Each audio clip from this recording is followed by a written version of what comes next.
Y lo prometido, el candidato presidencial de Chile Podemos Más, Sebastián Sichel, acá en el estudio. Sebastián, muchísimas gracias por la gentileza de estar acá. Mucho gusto, Iván. Me mataste con los 64 David Leroy. Vaya dato, ¿eh? Me mataste, pero sí. Ahora veo por qué tengo canas. Yo sentía que era un niño cuando... Es que el tiempo pasa, si el tiempo pasa inexorablemente. Pasan otras cosas inexorablemente en la política. Estamos metidos en el tema de Pandora Papers, la acusación constitucional, la causa del Ministerio Público. Usted aparece en una entrevista hoy día en El Mercurio de la periodista Bárbara Vial. Y el título es complejo. Espero que el presidente sea inocente. No debe haber causado mucha gracia en La Moneda la declaración. Dos cosas, Iván. Voy a hacer una cosa previa y quiero sumarme a lo que solicitó ayer Renovación Nacional y la UDI. Yo creo que es urgente el estado de excepción en la Araucanía. Hay que apoyar a los camioneros. Está muy dura la situación. Vamos a hablar de eso. Vamos a hablar de eso. Pero me acabo de enterar. Entonces creo que también hay que dar las señales correctas. Ya no aguanta más la militarización que hacen terroristas de la Araucanía y que no hagamos nada así que una pedida especial. Voy al Pandora Papers. Yo creo que las instituciones funcionen. Creo que cuando hay algún espacio de duda para que los ciudadanos tengamos claro que no puede haber un conflicto de interés entre autoridades y su toma de decisiones, tienen que hacer y tienen que funcionar las instituciones para aclarar todas esas dudas. Y por lo tanto, si la Fiscalía interviene, si los tribunales intervienen, es una buena noticia en la medida que sea para aclarar espacios de duda. Y por lo tanto, como en toda situación, siempre presumo la inocencia de las personas, pero somos todos iguales ante la ley. Y espero que los tribunales y la Fiscalía actúen lo más rápido posible para que terminemos este espacio de incertidumbre. Ok, ya, hay una materia institucional, hay una dimensión institucional en este problema, pero usted planteó en la semana que no bastaba con esa dimensión institucional, que no basta con la explicación legal, fueron sus palabras, que es el argumento del gobierno a todo esto. Esto se tiene que seguir aclarando, caiga quien caiga, porque es éticamente reprochable, fue la frase que usó. ¿Qué es lo éticamente reprochable en este caso? Hay una cláusula en el contrato que no debería existir y nadie ha explicado muy bien su existencia, porque existe una cláusula en que el premio está asociado a la existencia o no de una aprobación de autoridad. Eso, perdona por ser abogado acá, pero esa cláusula existe. Me gustaría que quedara mucho más clara cuando lo trató de explicar el gerente de Bancar, Nicolás Noguera. Nicolás ¿sí? Noguera, no necesariamente quedó claro porque ves como la cláusula quedó ahí. Bueno, es súper bueno que ese espacio de duda se aclare lo antes posible. ¿Pero es éticamente reprochable que se haya puesto esa cláusula?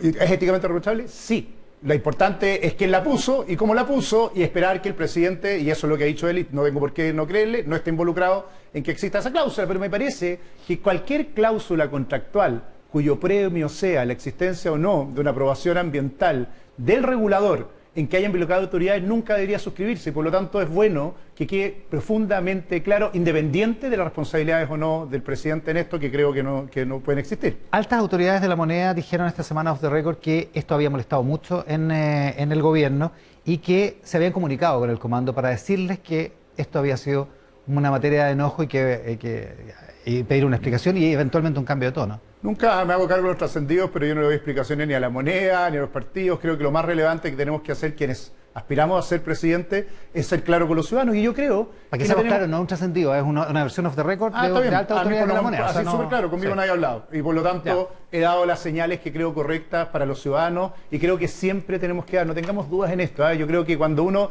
defiende principios como la igualdad ante la ley, la persecución de la responsabilidad, es obvio que esto tiene que pasar. Y tratar de hacer defensas corporativas solo empeora la situación. Ahora, también es obvio que la situación que afecta al presidente, a usted como ex ministro del presidente, lo afecta, lo aprieta en su campaña, digamos, ¿no? Claro, pero es obvio que la situación es compleja para todos los que estamos en política. Si lo que aquí se mina es la credibilidad del sistema político cuando existen estas dudas en el espacio, tanto, y me quiero hacer cargo de esto, como cuando la oposición, la mejor fórmula que presenta para resolver esto es tratar de destituir a un presidente, que también es ridículo en una discusión como esta. Yo prefiero que las instituciones funcionen, que se hagan las comisiones investigadoras que sea necesario para aclarar los hechos y la última decisión, la última ratio sea tratar de destituir a un presidente. Ya, pero no es que funcionen las instituciones el hecho de que haya que se ocupe el mecanismo de acusación constitucional. No, creo que no. Creo que porque tiene que ser usado con prudencia, Iván. Imagínate lo que es un sistema político en que a cada discusión trate de destruir la principal autoridad de la República. Segunda vez, vamos, no sé, si en 7 o 8 acusaciones contra ministros se transformó en una herramienta de pasadas de cuentas políticas. Si tú eres una pyme y te digo que en 2 meses más puede no haber un presidente de la República y vienes saliendo después de la crisis que está viviendo, te diría, pucha, parece que habría soluciones mejores que esa antes de esto. El aprovechamiento político de la acusación constitucional, que si bien jurídicamente no es la última alternativa, pero que tiene que ser usado con prudencia en el sistema político, también tiene que ver con la estabilidad de la democracia. Si no, a cada debate a cada coyuntura, vamos a terminar tratando de saltarnos la democracia y destituyendo a las autoridades que están encima. Por lo que le entiendo, usted prefiere entonces que esto se resuelva en la sede judicial, digamos. Prefiero que sea en la sede judicial, y si los políticos tienen duda en el Congreso, que dicten una comisión investigadora, que es lo que deberían hacer. Espero que el diputado Boric ahora asista, no como lo hizo la vez anterior, que no fue a ninguna sesión, pero lo lógico es que si hay un interés legítimo de averiguar más de que lo que hicieron en la comisión investigadora anterior, lo hagan con una comisión investigadora, pero no en la situación crítica que tenemos. Mira la inflación, mira el cierre de gobierno que estamos viviendo, otra vez darle más inestabilidad a un sistema político que no aguanta un margen más de desorden. Ahora, con su decisión del viernes, la Fiscalía de alguna manera le dio un montón de tracción a la acusación constitucional, al menos en la Cámara de Diputados. Hay algunos en el gobierno, el diputado Macaya, propiamente el presidente de la UDI, que lo dan ya por perdida en la Cámara. Contrario, yo creo que la Fiscalía haya radicado esto en sede judicial, lo que hace es que va por el camino institucional para resolver esto. Y por lo tanto, ¿respalda al Ministerio Público en esto? Yo creo que el Ministerio Público tiene que hacer lo que tiene que hacer y es correcto que lo haga, ¿no? Si no, lo que estaríamos tratando de ser otra vez nosotros, los políticos, determinando qué funciones o no tiene que cumplir el Ministerio Público, lo que ha sido malo en nuestra democracia. Entre medio, y también lo dice en esta entrevista en el Mercurio, está saliendo de una semana o de 10 días más o menos complejo. Más que errores hubo dolores, dice, es la frase que le cita el Mercurio hoy día. ¿Cuánta autocrítica hay en esa frase? ¿Cuántos errores se cometieron en esta semana? ¿Por qué digo dolores, Iván? Mira la inflación al día de hoy. Mira lo que ha pasado con la discusión del cuarto retiro en la coalición.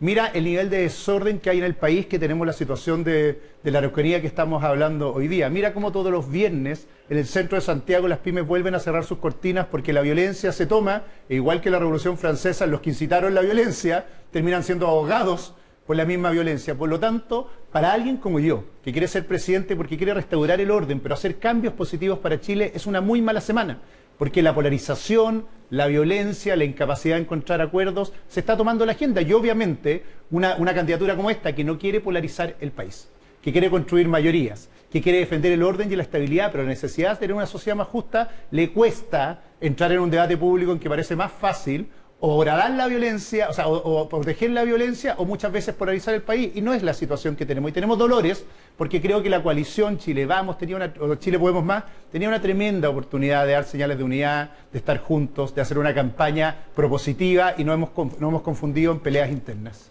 Hay un problema y empieza a surgir, a partir de la posición de José Antonio Cast en las encuestas, que se le han preguntado durante toda la semana. Hoy día sale una quinta encuesta donde Jack lo supera. Ya, digamos, uno podrá creerle no a una encuesta más que a otra, pero a 5 encuestas ya aparece una tendencia. Parece pensarse que se empieza a apoderar del votante de derecha, de su votante natural, digamos, en esta primera vuelta. Dos ideas. Una, si vamos a perder, perdamos con nuestras ideas, perdamos con las botas puestas, por decirlo, moramos con las botas puestas. Y una segunda idea, mejor que gobierne la izquierda porque a la derecha no la van a dejar gobernar. Sí, a las dos reflexiones. Primero, esta elección es la más importante que vamos a tener en mucho tiempo. Tenemos una convención constitucional que ha ido radicalizando sus posturas, tenemos una violencia que se ha tomado harto el país, y por lo tanto, más que bajar los brazos y decir vamos a perder, me gustaría un sector político, no solo la centro-derecha, independiente, gente de centro, gente moderada, que diga tenemos que gobernar para controlar la violencia y hacer los cambios y no rendirnos frente a la violencia para atrincherarnos y quedarnos en una esquina. Yo creo que eso es un error conceptual. Lo segundo, y siendo súper transparente con las encuestas, obvio, voy a decir lo que siempre digo, en todas las encuestas antes de las primarias no ganaba ninguna, salvo en una. Y vi 18 encuestas en que siempre Joaquín Lavín me sacaba 2 o 3 veces, las encuestas tienen ese problema en la modernidad, pero me voy a hacer cargo del fondo. Aquí la verdad es que la elección no es igual a la elección pasada.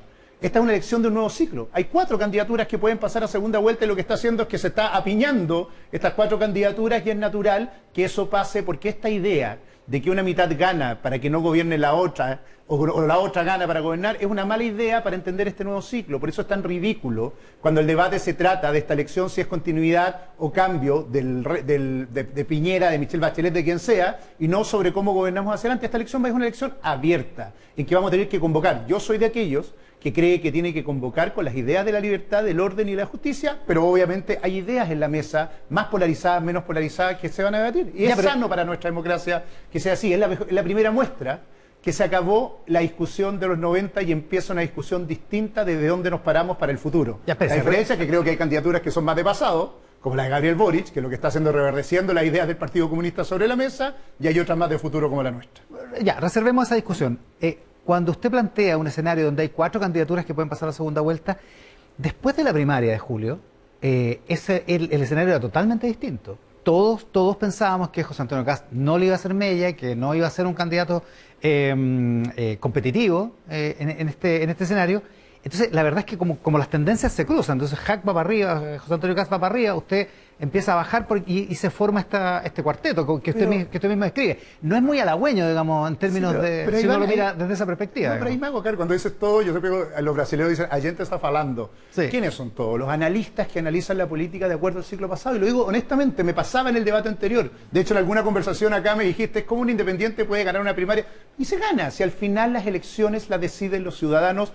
Y obviamente, después de las primarias, cuando habían 2 sectores haciendo primarias, había 2 candidatos punteando en las encuestas. Después se inscribieron nuevos candidatos y esto se está atomizando. Yo espero construir una gran mayoría. Estoy seguro que vamos a ganar por una razón, Iván, que no son las encuestas, lo mismo que pasa en las primarias, porque creo que la sociedad chilena quiere un proyecto de país que sea capaz de ordenar el país, pero también de no provocar nuevos estallidos sociales futuros porque hace justicia. Y eso es lo que encarnamos nosotros. ¿Y por qué eso, que a la gente que no está dispuesta a votar por la izquierda, le haría sentido? Que es finalmente la discusión, planteado el escenario de 4 candidaturas. Por algo que tú mismo dijiste en la reflexión. La forma de resolver el conflicto de nuestro país no es atrincherarnos, no es empezar a ser anti algo, anti-inmigración, anti-globalización, anti-vacunación. La forma es interpretar la sociedad en que vivimos de mejor manera y hacer los cambios que esa sociedad espera. Si el problema que tiene en Chile es que estamos viviendo una urgencia climática brutal y que tenemos que reaccionar, que tenemos problemas de justicia en que la gente no llega a fin de mes, que tenemos un cambio social en que hay una clase media que quiere llegar al gobierno, no quieren que le digan lo que tiene que hacer y que además hay un cambio tecnológico que deja pymes afuera, basado además en algo trágico, en una cultura de desobediencia, de no respeto a las reglas, que ha ido carcomiendo esa idea de sociedad que teníamos en los 90, que era mejor vivir en paz que vivir en conflicto. ¿Cuál es la diferencia aquí, Iván, sustantiva? Es que yo creo que imponer el orden en la Araucanía, en el centro de Santiago, defender a las pymes que fueron saqueadas, es la base para construir un proyecto de futuro, y esa es mi profunda diferencia con la izquierda, pero creo que no es suficiente. Que se necesita un Estado que llegue temprano a aquellos sectores de la población donde el Estado no hace nada. Que requiere un mercado que defienda a las pymes y no solo a las grandes empresas. Que requerimos tener equilibrio y sostenibilidad fiscal para no matar a los más pobres con la inflación. Y por lo tanto, se requiere ambos pies para jugar a la pelota que viene. Y eso significa liderazgos distintos, no polarizados, que entiendan ambas reflexiones. Si no, ¿sabes lo que me da miedo de la discusión que puede pasar? Es que cambiemos una forma de intolerancia por otra. Y que lo que terminemos haciendo en la sociedad chilena es que nos paralice para siempre el conflicto. Que no podamos resolver nuestros conflictos en paz. Esto ya pasó en Brasil. Esto también pasó hace un minuto en Estados Unidos. Y por lo tanto lo que tenemos que hacer es ver cómo resolvemos nuestros conflictos en paz. Obvio, garantizando que se van a respetar las reglas. Pero no es suficiente. Esa es la mano dura y el coraje para enfrentar las crisis que yo creo que le ha faltado a veces a este gobierno. Pero no es solo la mano dura, es la mano amable que acoge a una clase media que sola no llega a fin de mes. Déjeme devolverme a la primera parte de su respuesta, de su última respuesta. Usted dice, aquí tenemos que devolver el orden en la Araucanía y también en la Plaza Baquedano. Y en los sectores tomados por el narcotráfico, abandonados como en La Pintana. La pregunta es por qué la derecha, o la centroderecha, como le gusta decir a usted, ¿por qué la centroderecha no va a hacer algo que efectivamente no pudo hacer los últimos 2 años? Por 3 principios básicos en mi gobierno, que esa es la diferencia. Primero, construir mayoría. Esto no basta declararlo, sino que tú tienes que construir un parlamento mayoritario, invito a votar por los candidatos de Chile y Podemos Más, tiene que poder cruzar ríos. Yo estoy muy orgulloso que en mi mesa hay gente de la UDI, hasta exdemócratas cristianos, conversando sobre un proyecto de sociedad. No somos los mismos de derecha que estábamos en los 90, parados defendiendo a Pinochet o no, sino que hay una cultura distinta que se ha organizado y que puede tener una mirada mayoritaria del país. Y tercero, porque hay que construir acuerdos. Si solo exacerbar los conflictos y no construir acuerdos, lo que hace, insisto, es que una mitad u otra nunca pueda gobernar. Y esa es la crisis de Chile de los últimos 2 ciclos políticos, de Piñera y de Michelle Bachelet, en que la oposición y el gobierno lo que hacen es destrozarse sin poder gobernar. Y lo que ha pasado ahora es que se ha transformado esto en una especie de tibieza de la idea. Nadie se atreve a decir hay que ordenar el país y hacer respetar la regla, y nadie se atreve a decir al mismo tiempo hay que hacer justicia y apoyar a quienes más no pueden. Si no hacemos las dos cosas, lo más probable es que el péndulo se mueva de lado a lado y terminemos en una sociedad paralizada por el conflicto, cosa que no estoy disponible como candidato presidencial. Sebastián, para conseguir acuerdos, para lograr consensos, para ampliar la base de sustentación de una alianza política, se requiere primero unidad y una buena estructura propia, digamos. Y a usted esta semana se le fueron 2 diputados más, que deberían estar a favor suyo, pero en rigor van a votar por José Antonio Kast. En el cuarto retiro le fue mal, usted mismo lo reconoció, porque no se logró el orden que usted propuso, que usted le exigió a sus parlamentarios. Y ahí mismo, Catherine Martorell, hace 4 programas atrás, yo le pregunté si valía la pena gobernar así, si valía la pena llegar a gobernar con la indisciplina parlamentaria que sacudió y básicamente pulverizó a la administración de Sebastián Piñera II. Y ella dijo que no valía la pena gobernar así. Pero mira, 2 reflexiones ahí. Algunos de los candidatos que se fueron o los parlamentarios que se fueron por razones bastante especiales. Uno dijo que porque no votaría nunca por nadie jamás en la vida que estuviera a favor del matrimonio igualitario. Cuando yo creo que tenemos que tener, no uno, casi todos los que se fueron. Quiero tener una coalición compleja que acepta la diversidad y que tiene miradas distintas sobre el país que viene. Otro dijo, de hecho la mayoría de ellos votaron por el cuarto retiro. Increíble, porque la posición mayoritaria era avanzar en mejorar las pensiones y en mi caso impedir que terminen expropiando esas pensiones y proteger las cuentas personales.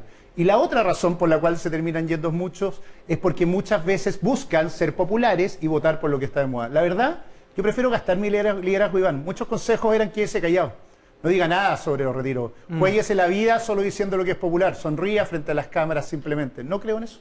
Yo creo que el desafío que viene de gobernabilidad es correr los riesgos que sea necesario. Por eso digo que se necesita estado sitio de la Araucanía. Por eso digo que hay que respetar las reglas y por eso digo que pueden expropiar los fondos si no cuidamos las cuentas personales. Y quizá el desafío más grande es construir una mayoría parlamentaria para eso.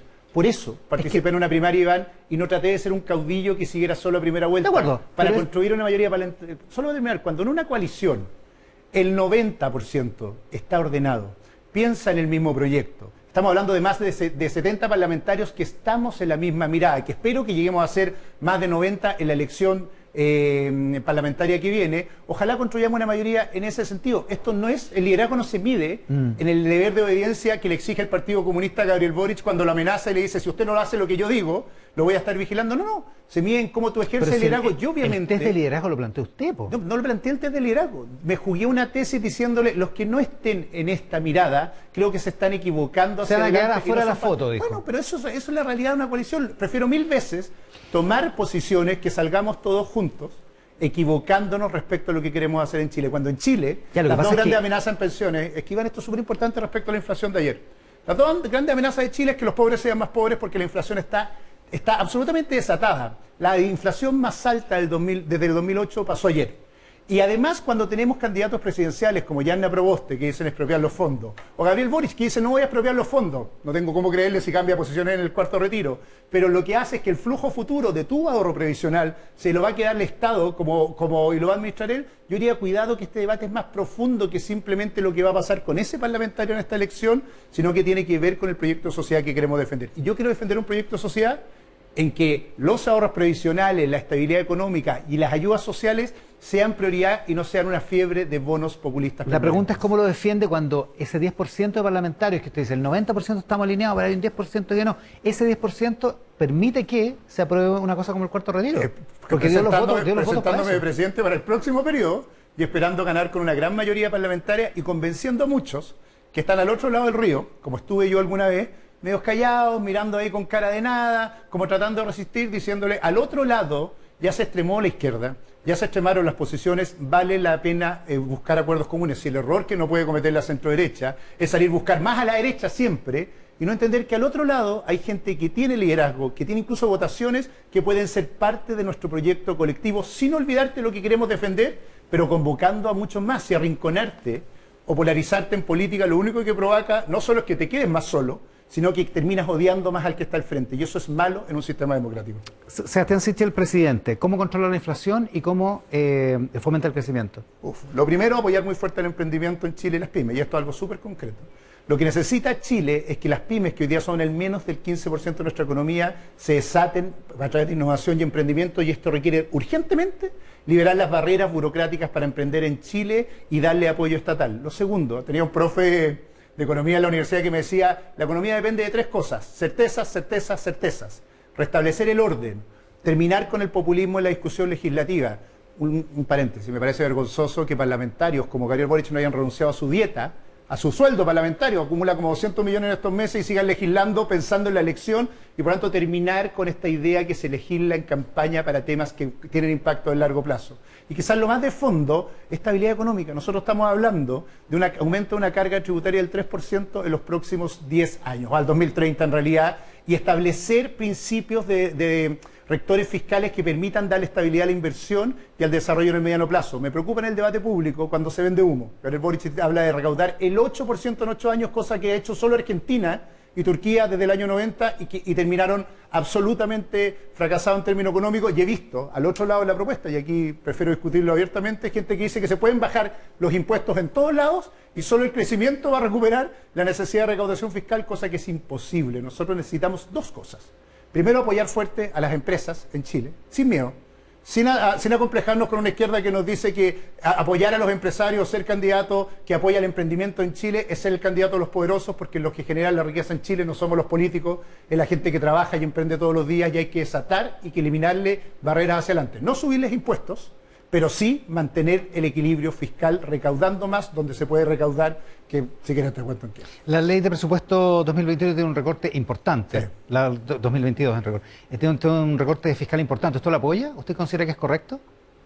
Yo creo que es correcto, pero hay que hacer dos cosas con la presentación presupuestaria hacia adelante. Primero, reordenar las transferencias públicas. Está lleno de programas del Estado, fui ministro de Desarrollo Social, que no le llegan al bolsillo de las personas sus ayudas, y ahí tenemos harta posibilidad de ahorro futuro, o más que ahorro, redirigir gasto para no dejar a las familias solas en el mediano plazo, y necesitamos potencialmente en esa misma ley de ese presupuesto tener más flexibilidad, porque una vez que tú elimines el IFE en diciembre vas a necesitar más IFE laboral que los 60.000 o 70.000 que se han asignado ahora para fomentar el empleo y el desarrollo empresarial en el mediano plazo, y eso va a requerir estrategia hacia adelante. Yo haría una última alternativa que no solo depende de la ley de presupuesto, Iván.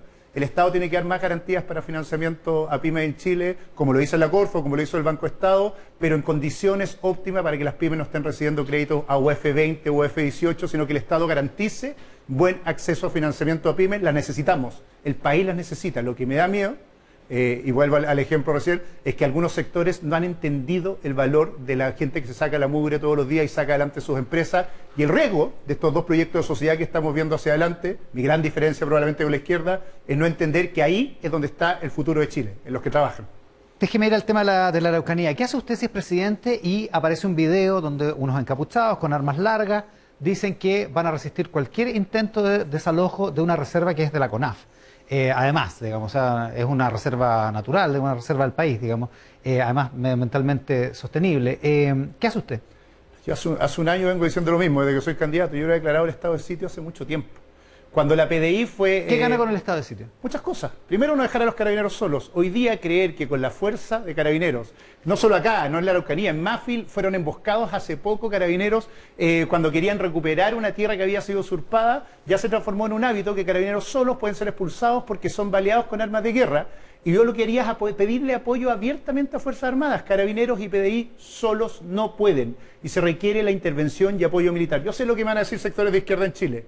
Es que usted quiere militarizar la Araucanía. Cuando yo veo las imágenes de esa misma video que tú te señalas, dice, hace rato está militarizada, pero por los malos, por los que tienen armamento de guerras y controlan el territorio. ¿Usted metería a las Fuerzas Armadas en funciones operativas? En funciones operativas, en apoyo a carabineros, pero además funciones operativas. Y haría una segunda cosa. Aunque no sean expertos en orden público ni en este tipo. Es que no es un problema de orden público. Tú lo acabas de decir, un problema de guerrillas urbanas o rurales que se han tomado el territorio y buscan control territorial. Por eso la expansión, por eso se expanden hacia los ríos, por eso se toman el sector de Tirúa. Yo no aprendí de esto solamente en la política, hice trabajo voluntario en Tirúa y Quibico mucho tiempo y me doy cuenta cómo han ido expandiendo el control territorial para hacer delincuencia, terrorismo, robo de madera, y tenemos de una ingenuidad del Estado en dos dimensiones. Y es una izquierda que a esta altura casi como que pide disculpas cada vez que aplaude la violencia, pero que ha ido cultivando una cultura en que la violencia es legítima, y de una derecha o centro derecha que todavía sigue mirando esto desde la distancia y no toma las acciones decididas. Pero se requieren tres cosas más. Tribunales especiales fuera de la Araucanía y los territorios hacia adelante. No se imparte justicia muchas veces porque los mismos tribunales están amedrentados y por lo tanto necesitamos crear tribunales especiales que juzguen terrorismo en Chile.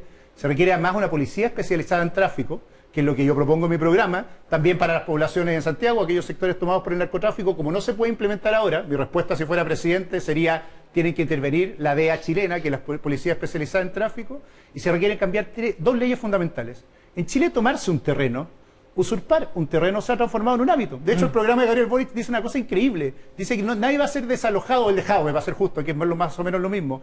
Nadie va a ser desalojado de una toma hasta que no tenga vivienda. En Chile, la propiedad está en juego cuando se pueden usurpar o tomar terrenos sin que la fuerza pública pueda actuar. Solo tiene 12 horas para actuar cuando se ha tomado un terreno. Si no, no se considera flagrancia. Hay que cambiar la ley para que siempre sea un delito la toma de la propiedad privada y siempre Carabineros pueda actuar sobre ese territorio. Y la última, obviamente, tiene que ver con la ley antiterrorista que considere acciones o conductas como la de ayer, que son amenazas públicas, como delitos terroristas en Chile. ¿Y con los camioneros? Los camioneros han tenido toda la semana tomada de manera intermitente la ruta 5 Sur, digamos, el principal camino del país y otros caminos laterales, digamos. Tienen una situación, reclaman probablemente con justicia que viven inseguridad, pero en la práctica perjudican a decenas de miles de chilenos. Sí, pero una reflexión ahí. Yo quiero ser un presidente que esté al lado de las víctimas y no de los agresores. Y siempre que me hacen esta pregunta digo, está bien, pero si el Estado falla, lo que tenemos que hacer es hacer que el Estado reaccione tempranamente. No justifico nunca afectar los derechos de terceros, pero parece ser que la reflexión para quien quiere ser presidente en el ciclo posterior, hoy día no soy presidente, es decir, cómo el Estado deja de fallar para que trabajadores de camioneros, ni siquiera son camioneros, son los choferes de esos camiones que duermen inseguros, no se sientan inseguros, que es lo mismo que me pasó en una discusión con una señora que su hijo había vuelto por una mala loca. Me dice, cuando el Estado me deja abandonado, mi sensación al final es que yo tengo que hacer justicia por mi propia mano. Eso no es posible, pero lo que tenemos que hacer es hacer que el Estado no falle y la prioridad de un presidente tiene que ser exactamente esa. Los tribunales determinarán si hay responsabilidad o no, pero mi responsabilidad siempre va a ser estar del lado de las víctimas, o sea, no de los agresores. ¿Usted no les aplicaría ley de seguridad del Estado? Creo que los tribunales tienen que resolverlo y no el Ejecutivo. Si el Ejecutivo falló... Sí, pero el Ejecutivo también puede ser parte actora, claro, digamos... Pero creo que no. La verdad que no. ¿Sabes por qué? ¿No? No, porque ha fallado. Porque el ministro Víctor Pérez lo acusaron constitucionalmente por eso. No, pero creo que en este caso ha lo fallado. De hecho, a esta altura, cuando no has declarado todo este tiempo Estado sitio, o ni siquiera has hecho lo que hiciste en la frontera en Colchane, con el decreto 265, le pediste apoyo operativo a las Fuerzas Armadas, hay un deber del Estado. El gobierno trató y la Contraloría dijo que no. Digamos. Bueno, pero entonces dicta otro decreto que cumpla las condiciones legales o pide en el Congreso que se apoye el estado de emergencia. Si el error acá, y es un problema del Estado cuando hace muy mal su pega en Chile, no solo en esto, también cuando te dice que vas a tener derecho a una vivienda y se demora 7 años, es que no tienes cómo reclamarle al Estado para que haga bien su pega. Los que están enamorados del Estado se equivocan en eso, y los que no quieren al Estado también se equivocan en eso. Si necesitamos el Estado garantizando la seguridad de la Araucanía y también brindando viviendas y política social, el problema de Chile es que la política se olvidó que su pega era arreglar el Estado para que llegara temprano a ayudar socialmente a la chilena, a brindarle seguridad, a protegerte del narco, y por lo tanto la política se ha transformado en un juego de títeres en que todos se acusan entre todos y nadie dice lo más importante. Yo quiero ser presidente para arreglar el problema principal que tiene Chile, que el Estado no llega a tiempo a resolver los problemas porque la política no ha tenido la capacidad de poner a las personas en el centro. Ahora, la política, dice, se ha quejado usted, no ha sido capaz de ponerse de acuerdo, no ha sido capaz de generar consensos, de generar acuerdos amplios que permitan avanzar en distintas cosas, pero la campaña ha adquirido un tono más o menos complejo. Usted estuvo en el debate de mediados de semana de regiones, José Antonio Kast contra Marco Enrique Minami, usted contra Gabriel Boric, y en esta entrevista usted le ha pegado 3 o 4 guadañazos a Boric, en fin. La campaña es más o menos natural que acercándose a la fecha de la elección se agite, pero da la impresión de que está adquiriendo un tono un poco más confrontacional que el que debiera, ¿no? Es que yo creo que cuando partí esto dije esta es la elección más importante del siglo XXI. Tenemos una convención media atrapada, media polarizada, espero que haga bien su trabajo, pero ha ido radicalizando posturas que no está bien. Yo soy súper honesto en esto. Hay un sector de izquierda que pide disculpas, pero ha terminado validando la violencia en sus distintas formas. Cuando quiere indultarlo, a esta altura un indulto no solo es ilegal, es inmoral en Chile indultar a aquellos que saquean pymes o le tiran molotov a carabineros, y por lo tanto ha hecho algo que no había hecho la izquierda democrática antes en Chile. Le ha dado certeza y credibilidad a la violencia o que el no respeto de las reglas es posible en una sociedad democrática. Celebra el 18 de octubre como una fecha histórica, cuando yo creo que la verdadera fecha histórica es cuando nos pusimos de acuerdo para tener una salida constitucional a la crisis, no cuando se queman edificios o queman salas del metro. Por lo tanto, primero, hay que aislar a aquellos que validan la violencia como forma de resolver conflictos en democracia. Eso es súper importante. Y lo mismo, el tono de esta campaña, lo que necesita es que la verdad, los demócratas nos unamos contra los populismos de izquierda y derecha. Yo creo que eso es lo más importante. Por eso te decía tanto que leer mal la elección de este noviembre es leerla en el Código Noventero. El código no entero cree que esta es una elección entre la centro izquierda y la centro derecha. Lo que ha pasado en Francia, lo que ha pasado en España, lo que ha pasado en Estados Unidos, lo que ha pasado en Brasil, son discusiones distintas. Cómo la democracia es capaz de inocularse de la violencia y del populismo y construir acuerdos para sacar a la familia chilena adelante. De eso se trata la elección para mí, y voy a enfrentar frontalmente a aquellos que legitimen la violencia o a aquellos que justifiquen el populismo en una sociedad que, si se equivoca, no solo no va a poder resolver su conflicto en paz, sino que probablemente vamos a caer en lo hundido en la mediocridad, en que los que más lo pagan son los más pobres, los más vulnerables o los que se han ganado sus cosas con el esfuerzo de su vida. Los políticos vamos a seguir igual, los que les paga el sueldo del Congreso después de esta elección van a seguir igual. El problema de los chilenos es que esta elección es crucial y por eso quiero que nos apoyen, porque nos jugamos el futuro de Chile en esta elección. Sebastián Sichel, candidato presidencial de Chile Podemos Más, esta mañana en Mesa Central. Sebastián, muchas gracias por la gentileza. Muchas gracias a ti. Convención. Jaime Baza está con nosotros en esta edición de domingo, justo en el medio del fin de semana largo, así que le agradecemos muchísimo la gentileza. Jaime, ¿cómo está? Buenos días. Hola Iván, ¿cómo estás? Buenos días, gracias por el contacto. Gracias a usted por aceptarlo. Partamos por una de las cosas llamativas de estos días, que es lo que le pasó a Giovanna Grandón, la convencional, en la Plaza Baquedano el viernes pasado. ¿Qué piensa de eso? Bueno, primero lamentarlo muy profundamente y solidarizar con Giovanna, y al mismo tiempo tratar un poco de hacer la reflexión de cuán profunda es la desconfianza en las instituciones, ¿verdad? Yo creo que hay un problema importante en la forma en la que las instituciones de representación popular se han relacionado con los pueblos de Chile, pueblos que por lo demás hoy día han emergido y han llegado a la constituyente representando nuevas voces, representando nuevas formas de comprender la sociedad y que muchas veces actúan desde esa desconfianza. Yo creo que ahí tenemos que hacer la reflexión y hacernos cargo de lo que significa la desconfianza que está instalada en los órganos de representación popular. O sea, la desconfianza que las personas que estaban protestando el viernes en la plaza sería la gatillante de lo que le pasó a la convencional Grandón. Probablemente, pues es difícil saber con certeza qué es lo que motiva a las personas cuando reaccionan de esa manera, pero sabemos que hay una distancia muy importante entre representante y representados, representadas. Y muchas veces esa distancia explica la desconfianza, explica esa suerte de impermeabilidad que muchas veces afecta, ¿verdad?, a la institución de representación popular, que se separa muy radicalmente de los pueblos a los cuales representan. Y esa distancia muchas veces genera desconfianza, genera malestar, genera, bueno, esto mismo que hemos estado viendo últimamente de la distancia entre el interés general y el interés particular que muchas veces esos representantes representan. Entonces creo que algo de eso puede haber, que me parece que es lo importante de reflexionar de este tipo de situaciones.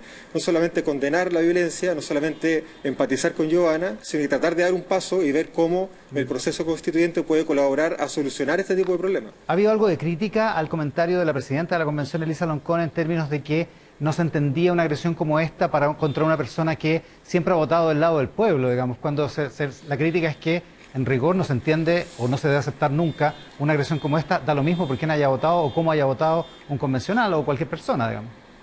Exactamente. Sí, yo creo que lo que hay ahí es esa reflexión en torno a los pueblos representados, ¿verdad? A cómo los pueblos que están vinculados con sus representantes se relacionan con ellos, esas distancias que pueda eventualmente identificarse, ¿verdad?, entre representante y representado. Y efectivamente, claro, toda forma de violencia, especialmente esa física, ¿verdad?, contra ciertas personas, contra las personas, tiene que ser condenada sin matices. Ahora, usted vio bien los videos, escuchó lo que le gritaban a Giovanna Grandón porque había una persona que le decía, básicamente que le decían amarilla, que decían que había negociado, que se había vendido, básicamente aludiendo al trabajo en la convención, a las votaciones que se habían dado, a la situación de los presos por el estallido, a probablemente el quórum de los 2/3, toda una serie de cosas, una serie de reclamos que de alguna manera se han discutido en el órgano por excelencia de esa discusión, digamos, la sede de la Convención Constitucional. Entonces cuesta entender cuál es el reclamo, qué es lo que quieren, qué es lo que pretenden como proyecto de país o como proyecto de discusión las personas, las 400 o 500 personas que estaban ahí tomándose la plaza ese día, digamos. Bueno, yo creo que todos vimos el video, el grupo que se manifiesta contra Giovanna, un grupo bastante pequeño, bastante particular, y claro, sin querer poner pensamientos o intenciones en esas personas, yo creo que el desafío que tenemos es tratar de entender qué significa esa distancia, vuelvo a insistir, entre las instituciones que están llamadas a llevar adelante ciertos procesos de transformación social y los pueblos que están detrás siendo representadas por esas instituciones. Yo creo que ahí hay un desafío que es un poco la distancia que se ha venido construyendo en los últimos 30 años, donde una democracia representativa ha demostrado sus límites, ha demostrado sus debilidades y está dando paso progresivamente a una democracia no solo representativa, sino que participativa. Y esa dimensión participativa siempre tensiona sobre la representación, porque busca una forma de democracia distinta donde es más protagonista el ciudadano, la ciudadana, la ciudadanía, que la representación. Entonces ahí se genera, creo yo, esa tensión, ¿verdad?, entre una institución que avanza en un sentido determinado, en clave representativa, siendo honesta además con el mandato popular, y al mismo tiempo un mandato popular que se reivindica a sí mismo en clave participativa. Y esa tensión, como todos los procesos de transformación y cambio de ciclo histórico, generan roces, generan tensiones como este, que ciertamente hay que condenar, pero también hay que entender, para que el proceso constituyente pueda ser capaz de hacerse cargo de eso y pensar un orden político y social no solamente en clave representativa, sino que también en clave participativa. Jaime, un proceso histórico, como usted menciona, que tiene el próximo 18 de octubre un hito clave, que es el inicio de la discusión de contenidos propiamente tal. ¿En qué momento se dieron cuenta de que podían hacer calzar las dos cosas, terminar el trabajo reglamentario y que comenzara la discusión en una fecha tan simbólica? Mira, estas cosas se fueron dando con el tiempo. Nosotras habíamos destinado principalmente el mes de septiembre para la deliberación y votación en particular de las propuestas reglamentarias que surgieron de las comisiones provisorias que trabajaron durante el mes de agosto. Las distintas suspensiones que tuvimos que enfrentar durante el mes de septiembre por los conflictos que hubo en el pleno del día 9 de septiembre, por ejemplo, la suspensión de la sesión producto del contagio por COVID de un par de constituyentes, la ralentización, ¿verdad?, de la deliberación fue generando que este mes de septiembre se alargara un poco. Teníamos muy pendiente el inicio de la semana territorial, que empieza este lunes 11 de octubre, con lo que estamos muy motivados y motivados, y quedó por esos avatares del destino, ¿verdad?, el lunes 18 de octubre como el día para que se instalen las comisiones permanentes y el día, además del discurso de la presidenta de la mesa, que da por inaugurados los debates constituyentes. Ahora, hay algunos que piensan que se debió haber elegido otra fecha, si es que se pretendía hacer algún tipo de vinculación o de homenaje con lo ocurrido hace 2 años. Algunos que, Sebastián Sichel recién en el programa decía que a lo mejor debió haberse elegido la fecha del 15 de noviembre, que dio pie a este proceso, o algunos otros que piensan que podría haber sido la del 25 de octubre, que fue la marcha de más de 1 millón de personas en el centro de Santiago. ¿Qué piensa de esa crítica o de ese comentario? Mire, la verdad, nosotros nos tomamos nuestro trabajo muy en serio. El primer día después de la semana territorial es el lunes 18 de octubre y el lunes 18 de octubre nosotros vamos a volver a trabajar. Ya, o sea, no es que se busque específicamente a propósito el homenaje, digamos, por decirlo así. No, claro, es el lunes siguiente a la semana territorial. Ya. Oiga, hablemos del plebiscito dirimente y esta cosa que especie que se aprobó en el reglamento esta semana, terminó consagrado en el reglamento.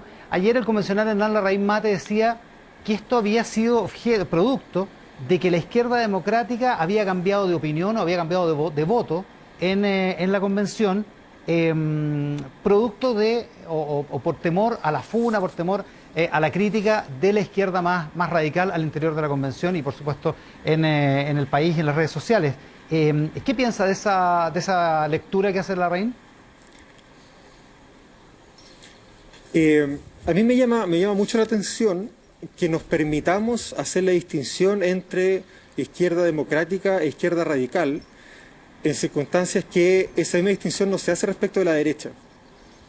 No hablamos de derecha democrática, no hablamos de derecha radical, no hablamos de derecha fascista, cuando a lo mejor podríamos hacerlo. Entonces, primero quisiera hacer ese punto, ¿verdad? ¿Por qué nos permitimos hablar de las izquierdas haciendo esa distinción, ¿verdad?, de como si hubiera una izquierda no democrática? Yo creo que esa esa premisa no hay que dejarla pasar y a mí me parece bien inaceptable. Ahora, entrando al fondo, para no dejar pasar la pregunta, cuando yo fui candidato a la constituyente, entre enero y mayo, defendí muy intensamente la necesidad de que las reglas de votación tuvieran un mecanismo de desbloqueo, ¿verdad? Un mecanismo que permitiera salir de un callejón sin salida, ¿verdad? Y que nos permitiera tomar decisiones, especialmente en aquellas materias respecto a las cuales la constituyente no puede dejar de tomar una decisión. Y mecanismos de desbloqueo pueden ser mecanismos internos, por ejemplo, votaciones sucesivas, comisiones redactoras, etcétera, o mecanismos externos, entre ellos el plebiscito dirimente. Esto es algo que se viene proponiendo hace mucho tiempo, que se ha discutido a lo largo de todo el proceso constituyente, incluso antes de las elecciones del mes de mayo, y no hay ningún asidero, no hay ningún fundamento, no hay ninguna razón para poder argumentar algo así como que una izquierda democrática cede ante las presiones de la izquierda radical. Yo diría que más bien al revés.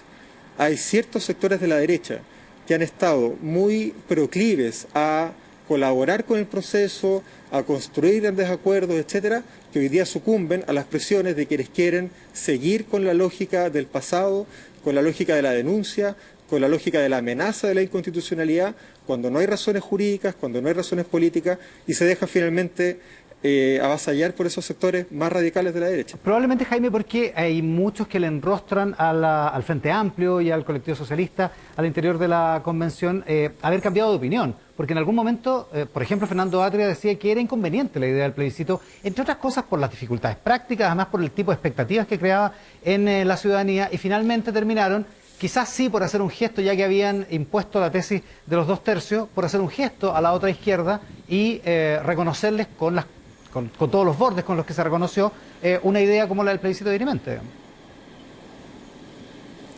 Mira, yo primero invitaría a la ciudadanía a revisar las propuestas que los candidatos y candidatas a la constituyente hicimos antes de las elecciones, para que vean que la idea del plebiscito dirimente está presente hace mucho rato.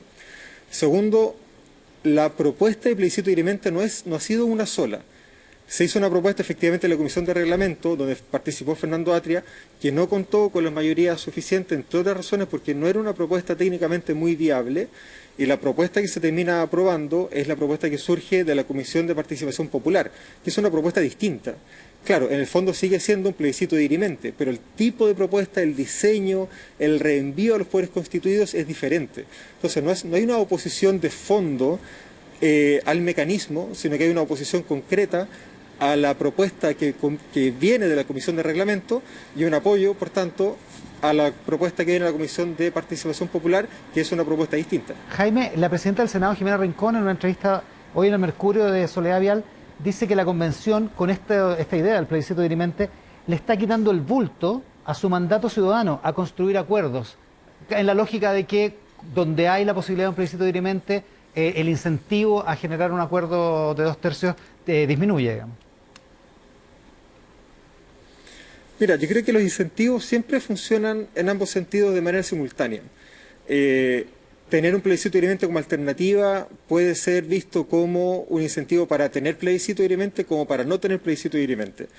Yo creo que desde esa perspectiva el desafío de los poderes constituidos y de la ciudadanía en particular es mirar el proceso no a partir de lo que ha pasado en los últimos 30 años, sino que a partir de lo que está pasando hoy día en la constituyente. La constituyente ha sido capaz de demostrar que puede darse reglas a sí misma, que puede autonormarse, que puede generar las condiciones para llegar a acuerdos muy transversales que van mucho más allá de los 2/3 famosos, ¿verdad? Y yo creo que esa es la clave, esa es la óptica con la cual hay que mirar las decisiones que se están tomando en la constituyente. Se pierde mucho de vista, creo yo, que el proceso de votaciones del mes de septiembre, que permitió aprobar 4 reglamentos distintos, presenta un promedio de votaciones que está en torno a los 108, 110 votos. O sea, por sobre los 2/3. Claro. El promedio de votaciones está por sobre los 2/3. Entonces, yo creo que esa forma de construcción de acuerdos transversales, de búsqueda de aquello que los distintos sectores políticos tienen en común para empujar el proceso constituyente, debe ser el lente con el cual estemos mirando el proceso constituyente y no las ópticas de los últimos 30 años que tienden más bien al conflicto, al choque de intereses particulares y no a la construcción de aquello que tenemos en común. A propósito de conflicto, déjeme devolverme a lo que decía Hernán Larraín ayer en una entrevista en El Mercurio, donde él dice que se forma la convicción de que es necesario recurrir a la Suprema, en este caso para impugnar la votación sobre el plebiscito dirimente. Uno, ¿qué le parece esa decisión? Porque empieza a formarse una mayoría al interior de la derecha que podría eventualmente llegar a los 39 votos. ¿Y cuáles son los efectos prácticos que podría tener? ¿Cuán grave es que se recurra a la Suprema en este caso? Mira, la verdad es que en términos políticos y en términos jurídicos, sobre todo pensando en las causales que establece la Constitución, no hay ningún asidero para que se recurra a la Corte Suprema en esta instancia. Recordemos que aquí no solamente tiene que haber un vicio que afecte las normas reglamentarias, sino que además que ese vicio tiene que ser esencial y además tiene que generar un perjuicio. Y ese perjuicio yo la verdad que por ahora no lo veo, entre otras razones porque las reglas están recién aprobadas y todavía no se empiezan a ejecutar, todavía no se empiezan a implementar. Yo creo que aquí estamos estamos caminando sobre un hielo muy fino, sobre una capa de hielo muy delgada, donde el bluff político roza la irresponsabilidad. Yo invitaría a ese sector de la derecha, que hasta donde sé todavía es minoritario, no solamente en la Constituyente, sino que también en la derecha, a presentar el requerimiento ante la Corte Suprema si realmente sienten que aquí ha habido un vicio esencial que afecta las reglas que nos hemos dado y que además ha generado un perjuicio insalvable. Porque lo contrario sería blufear irresponsablemente con el único proceso institucional que hoy día tiene el país para salir adelante de la crisis política y social en la que nos encontramos. Entonces, si para ese sector realmente es tan importante el vicio y es tan grave el perjuicio que justificaría gatillar este mecanismo, yo lo invitaría a ir a la Corte Suprema a defender sus argumentos y a no mandarnos mensajes por la prensa. Como dice usted, Jaime, estamos no solo en un hielo delgado, porque es complicado, tenso y eventualmente peligroso todo lo que puede pasar. También estamos ante situaciones inéditas, no sabemos cómo funciona todo esto. Un eventual recurso ahora o después ante la Corte Suprema, por las razones que usted indica, ¿paraliza el trabajo de la Convención? ¿Podría demorar, por ejemplo, el inicio de la discusión el 18 de octubre? ¿Podría tener algún efecto práctico, además? No, la verdad es que no, porque el proceso constituyente sigue su curso. La competencia que tiene la Corte Suprema es muy específica y muy restrictiva. Solo podría eventualmente declarar nulo aquello que se objeta, pero en ningún caso detener la marcha del proceso constituyente. Y además recordemos que estamos hablando de un recurso de reclamación muy especial que no lo conoce la Corte Suprema en su conjunto, sino que solamente 5 ministros y ministras sorteadas para estos efectos. Claro. Por lo tanto, los resultados del proceso son bastante inciertos. Por eso, las propias normas contemplan que el proceso constituyente no se detiene, sino que sigue su marcha de manera normal. Y a propósito de cosas que pueden afectar a la Convención, se está discutiendo una acusación constitucional contra el presidente de la República. Es bien probable que se presente en el primer día hábil de actividad del Congreso el próximo martes. Si ese proceso sigue avanzando y eventualmente si se aprueba, en fin, si aumenta la tensión institucional en el país, ¿eso puede perjudicar el trabajo de la Convención, en su opinión? Mira, yo creo que no. Yo creo que lo que está pasando con los poderes constituidos y con la crisis política y moral, incluso diría yo, de los poderes constituidos, es de alguna manera un insumo para que este proceso constituyente pueda identificar de buena manera los vicios que tienen las actuales formas de representación política y pensar un sistema político distinto. Un sistema político que no se base en la concentración del poder, un sistema político que sea más riguroso para hacer efectiva la responsabilidad de sus autoridades, ¿verdad? Un sistema político que sea capaz además de separar al jefe de Estado del jefe de gobierno. Yo creo que uno de los principales problemas que hemos tenido en este tiempo, especialmente cuando el jefe de gobierno entra en crisis, es que su remoción genera una suerte de trauma institucional, entre otras razones porque hay una identidad entre el jefe de gobierno y el jefe del Estado. Entonces, probablemente este es el momento para avanzar decididamente en un sistema probablemente parlamentario, donde podamos separar las funciones de gobierno de las funciones de Estado y así podamos tener mecanismos más efectivos para ser real, para ser efectiva, para poder cobrar la responsabilidad política del jefe de gobierno sin que eso signifique una inestabilidad al Estado. Le pregunto al profesor de Derecho Constitucional, más que al vicepresidente de la Convención, la idea de acusar constitucionalmente sobre el final del periodo, a menos de 6 meses de que se termine un periodo presidencial y a menos de 2 meses de una elección presidencial, ¿le parece? Yo sé que está permitido, es parte de las reglas del juego actual, pero aprovechando la experiencia, como usted lo menciona, ¿sería sensato poner en la Constitución una especie como de moratoria para situaciones de este tipo que tensan el debate, tensan a la institucionalidad política justo antes de una elección tan trascendente? Yo creo que es importante tratar de no... O sea, primero yo creo que no hay que forzar las interpretaciones. La política no solamente es una forma de representación simbólica de la realidad y mecanismo de agenciamiento del poder político del pueblo, etcétera. La política también es contingente, ¿verdad? Y lo que está pasando hoy día con el presidente de la República no es un problema que atraviesa solamente a la persona del presidente de la República, sino que es un problema que atraviesa a un proyecto político determinado. Y ese proyecto político hoy día no solamente tiene representación en la constituyente, sino que además está disputando cargos de representación popular muy importantes en las elecciones del mes de noviembre. Entonces, llevar adelante ambas discusiones de alguna manera pone sobre la mesa cuáles son las características, cuáles son los bordes, cuáles son las aristas de un proyecto político que se sostiene en la figura de este presidente de la República.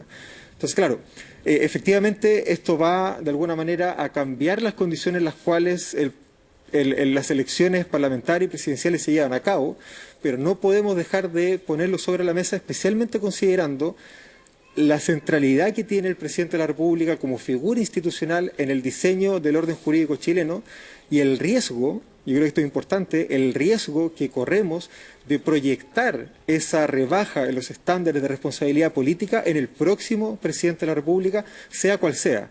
Yo creo que la gracia de tener este tipo de conversaciones en paralelo es que precisamente ponen en evidencia que la ciudadanía está subiendo progresivamente los estándares de control respecto de sus autoridades y respecto de eso el presidente no es tampoco una excepción. Jaime Baza, vicepresidente de la Convención Constituyente. Jaime, muchísimas gracias por la gentileza. Muchas gracias, Iván. Buenos días. Buenos días. Jaime Baza, también el panel de hoy, masculino enteramente, ¿eh? Nos faltó Lucía Damer hoy día, Alfredo Joañán, Gonzalo Miller, Cristian Bofil. Pía Mundaca. ¿Ah? Pía Mundaca es la que falta. La Pía Mundaca es la que Pía nos Mundaca, faltó, espacio público que no. Es que yo creo que el fin de semana largo contribuyó a hace difícil, es verdad. Sí, no ha sido fácil este programa, la producción de del programa de hoy. ¿Cómo están? Buenos días, muchas gracias por estar con nosotros. Buenas tardes ya a estas alturas. Lo más importante de la semana, de esta semana pero tan agitada. Cristian Bofil, para ti. No, sin duda todas las repercusiones del caso Dominga y sobre todo el anuncio de la Fiscalía que va a hacer una investigación que es bastante controvertido. Yo creo que esta acusación constitucional que se va a presentar el martes es una de las mayores irresponsabilidades que yo he visto en política, muy similar al Cuarto Retiro. No estoy diciendo con eso que no se deba investigar, pero lanzar a menos de 2 meses de una campaña presidencial una acusación constitucional, básicamente lo que hace, digamos, es agravar la crisis constitucional y todos sabemos perfectamente de que esa acusación, que si se quisiera investigar de verdad, la Constitución da plazo hasta 6 meses después de que salga el presidente. Países como Francia, por ejemplo, lo que tienen es que los presidentes no pueden ser juzgados mientras ejercen el cargo, no prescriben sus eventuales delitos, claro, y se juzgan después. Y claramente aquí lo que hay es más allá, no me estoy metiendo en el fondo del tema, lo que hay es básicamente colocar en el centro de la campaña electoral el tema del presidente y por lo tanto obligar a Chile Vamos a salir a defender a un gobierno impopular. Es una cosa bien complicada, es tal como el Cuarto Retiro. Cualquier persona se da cuenta que a un país en medio de una crisis institucional eso le hace daño, pero sin embargo, por motivos electorales, digamos, eso se lleva adelante. Lo más importante de la semana para ti, Alfredo. Sí, para precisar lo que dice Cristian, de hecho, el presidente Sarkozy en Francia acaba de ser condenado a 1 año de cárcel. Por eso, pero Pero por hechos, cuando él fue anteriores. presidente hace 10 años. Es decir, Exacto. efectivamente es una regla que creo que sería interesante considerar en el próximo diseño constitucional. Mira, a mí lo que me interesó esta semana, y lo considero muy relevante, es una colita de lo que va a ser la acusación constitucional, del fondo, digo. A mí me parece muy saludable que a propósito de la investigación Pandora Papers y este consorcio periodístico, se haya definitivamente y saludablemente instalado la idea de que los paraísos fiscales son mecanismos y lugares tramposos e inmorales para hacer transacciones y evadir impuestos. Esto es bien relevante porque esta es una discusión que está muy presente en Europa, porque definitivamente, y yo soy muy favorable a que eso de una vez por todas ocurra en un país como Chile. Lo que está ocurriendo a partir de ahora es que se van a empezar a promover reformas en los países, especialmente europeos y del G20, reformas que apuntan a la persecución criminal de abogados tributaristas, contadores y expertos que ofician como verdaderos ideólogos de la evasión. Esos son ideólogos de la evasión y ejecutores además de la evasión. Y eso es hacer trampa. Y desde ese punto de vista me parece extremadamente importante que el tema paraísos fiscales se haya instalado. De hecho, esto está conectado además con otro cambio que fue dado a conocer hace un par de días atrás. Se acaba de acordar un impuesto mundial a las multinacionales. Un piso. Exacto, del 15%. Y eso lo firmó toda la OCDE, supongo que Chile también, el G20 y en total 136 países del mundo. Eso es una gran noticia, porque acá es donde uno ve cómo el sentido de lo posible se modifica. Esto era algo inimaginable hace 10 años atrás. Esto era una medida de izquierdismo afiebrado, era una medida socialista, cosas de ese tipo. Bueno, hoy día esto ahora es una realidad. Y esto se conecta justamente con el tema de los paraísos fiscales, porque también apunta a disuadir de ir hacia los paraísos fiscales. Muy interesante. Que los territorios, que cada país se ponga a la altura de ese estándar. Gonzalo Miller, para ti lo más importante de la semana. Yo creo que, bueno, en términos políticos está claro que lo más importante es Pandora Papers, la acusación constitucional.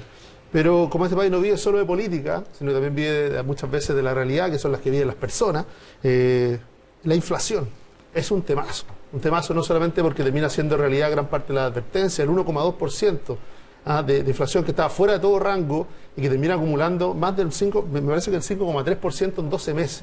Sí. Esas cifras son terribles para los grupos más vulnerables y para la clase media chilena. Los golpea duramente. ¿Por qué? En términos de los créditos hipotecarios, todo en UF se van a disparar, van a empezar a pagar mucho más, son casi 360 pesos solamente el alza de la UF por este mes. Y eso se va a mantener. ¿Por qué? Porque además las medidas que apuntan a mejorar esa situación, es decir, dependen del Banco Central y dependen también del resto de los actores. Porque finalmente también hay mucho esperando que ver qué va a hacer el Banco Central. Lo más probable, que se reúne el 12 de octubre, es que tenga una nueva alza de tasa. Ya tuvo una primera alza de tasa, venga una segunda. Pero si el resto de los actores que tienen responsabilidad política y social sobre el fenómeno de la inflación no están a la altura, no sirve de nada el alza de tasas que vaya a tomar el Banco Central. Finalmente, la función que cumple el Banco Central respecto de la inflación, si no tiene colaboración desde el Congreso y desde el resto de los poderes del Estado, realmente queda en nada y se terminan sufriendo las consecuencias los más vulnerables. Alguien escribió una columna por ahí, me pareció muy interesante, dijo, este es el verdadero impuesto a los superpobres, porque es ahí donde golpea con más fuerza los alzas de inflación y de costo de la vida. Como en todo los fenómenos económicos, obviamente que este no es algo que tenga solamente causas internas, pero porque hay una inflación en el mundo, a través de la logística, las pandemias, así lo está viviendo Estados Unidos y todo. Pero nosotros a esa situación externa le estamos agregando un componente interno muy relevante que tiene que ver no solamente con los retiros, sino con el aumento excesivo de liquidez en el mercado, que es lo que está provocando esta alza de precios. Claro, se agrega a los retiros una cosa que viene informada hoy en algunos de los diarios, que es la cantidad de dividendos repartidos por las empresas. que ante la imposibilidad o la falta de voluntad para ejercer nuevos proyectos, decide repartir dividendos entre sus accionistas, digamos que agrega otro montón de plata a la economía por alguna vía. Sí, no está fácil la situación económica tampoco. Les propongo lo siguiente, dejemos en pausa la conversación, vamos a ir a la tanda de comerciales y a la vuelta empezamos a analizar todas las implicancias de la acusación constitucional, lo que está pasando, por supuesto, con el... Ya volvemos. Este martes, en Los 5 Mandamientos, Katy Salosny y Pablo Herrera ponen a prueba su amistad. ¿Hiciste el amor en la plaza? ¿Es verdad que ella no te invitó al cumpleaños de los 50 años? Es verdad. ¿No te invitó? Y si no tienes que decir en qué he fallado. Yo sé cómo miras con ese ojo. ¿Para dónde va? Los 5 Mandamientos, con Martín Cárcamo, este martes, 22:30 horas, por el 13. Porque en 13C nos encanta la cultura. No te despegues de nuestra programación. Explora lugares maravillosos junto a Claudio Iturra en Ruta 5. Acércate al fascinante mundo animal con Genoveva Godoy en Suma Animal. Deleítate con un toque de gastronomía junto a Matías Arteaga en El Ingrediente. Tengamos una conversación diferente con Roca Balbuena en El Jornalista. Enamórate del sur y sus secretos junto a Felipe Brown en Cambio de Vida. Sigue la señal de 13C y llena tus días con la mejor cultura. Disfruta en el 13 de una historia con mensajes actuales. Aléjate de la Francisca Asqueroso, ¿me escuchaste? Que la próxima vez que una mujer te diga que no, ya sabes qué hacer. Con mujeres que tienen las cosas claras. La Katy Winter no es para ti y nunca va a serlo. Y que son capaces de cambiar. ¿Sabes qué, Billy? Me acabo de dar cuenta que eres tú el que me hace sentir bien. Adrenalina, lunes a viernes, después de Tele 13 tarde, por el 13. Los 2000, un zapping al pasado, con Tonka Tomisic y Emilio Sutherland, jueves, después de Tele 13 Central, por el 13. Vamos. Joder, tío, esto es una maravilla. En el fondo el ser humano no es separable de la naturaleza, somos naturaleza, entonces cuando nos volvemos a conectar con la naturaleza, nos damos cuenta que es de ahí donde venimos. Conservar esto es conservar la historia de la Tierra. O sea, estos fueron lugares donde el zorro de Darwin lleva posiblemente más de 18.000 años viviendo acá. Si yo no conozco mi flora, yo no la voy a cuidar. Los calamares tenemos que limpiarlos porque la tinta del calamar con el calamar relleno hacen una mezcla realmente especial. ¡Ulala!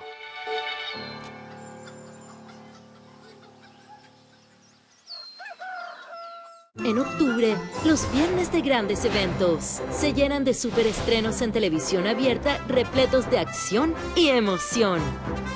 Voy a llamarte Antonio Banderas. No fue mi intención. Lo sé. Clásicos imperdibles. No te considero mi rey. Y el mejor susto de Halloween, con una de las más famosas películas de terror de todos los tiempos. Prepárate para disfrutar grandes eventos, viernes de octubre, después de Tele 13 Central, por el 13. En Secretos para Sanar descubriremos alimentos y nutrientes que fortalecen nuestra inmunidad, mezclas que energizan el organismo, terapias que buscan sanar interiormente a través de la escritura, historias de vida que apuestan por generar cambios a través de la sustentabilidad y el despertar de los sentidos. Nada tan mágico como escuchar la música generada por el agua. Es súper alucinante porque finalmente la naturaleza te habla. Esta es una forma de percibir a través de la tecnología que está viva. Es emocionante. Que la naturaleza siempre se está comunicando de alguna forma.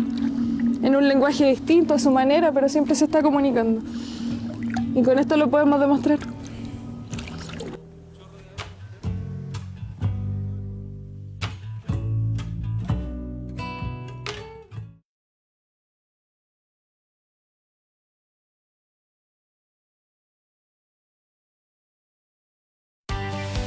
Estás viendo Mesa Central.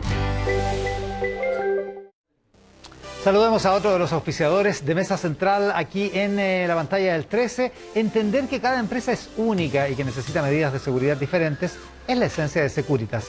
Por eso, si buscas un servicio de seguridad a la medida de tu empresa, contacta a un consultor de Securitas en seguridadalamedida.cl y te recomendará la mejor solución para proteger tu negocio. Securitas, la mejor medida de seguridad es una seguridad a la medida. Retomamos la conversación de actualidad política de esta mañana acá en Mesa Central con Cristian Bofill, Gonzalo Miller y Alfredo Joñán.